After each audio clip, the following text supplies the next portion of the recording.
গাজা উপত্যকায় ইসরায়েলি হামলায় ধ্বংস হওয়া দুটি বাড়ির ধ্বংসস্তূপের নিচ থেকে ২১ ফিলিস্তিনির কঙ্কাল উদ্ধার করেছে গাজার সিভিল ডিফেন্সের উদ্ধারকারী দল। দুই বাড়িতে উদ্ধার অভিযান শেষে তৃতীয় একটি বাড়ির ধ্বংসস্তূপের নিচে থাকা ৪০ জনের দেহাবশেষ উদ্ধারে তল্লাশি চলছে। পূর্ব গাজা সিটির আসকুলা এলাকায় বাতনিজি পরিবারের একটি বাড়ির ধ্বংসস্তূপের নিচ থেকে ১২ জনের দেহাবশেষ উদ্ধার করা হয়।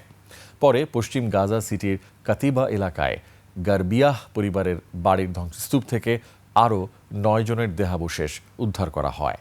এরপর উদ্ধারকারী দল পূর্ব গাজা সিটির জৈতুন এলাকার আল মাগরিবি পরিবারের বাড়িতে যায়।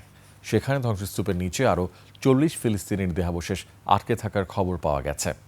ভারী যন্ত্রপাতি, প্রয়োজনীয় সরঞ্জাম, জ্বালানি ও অন্যান্য লজিস্টিক সামগ্রীর তীব্র সংকটের কারণে উদ্ধার অভিযান অত্যন্ত ধীর গতিতে চলছে।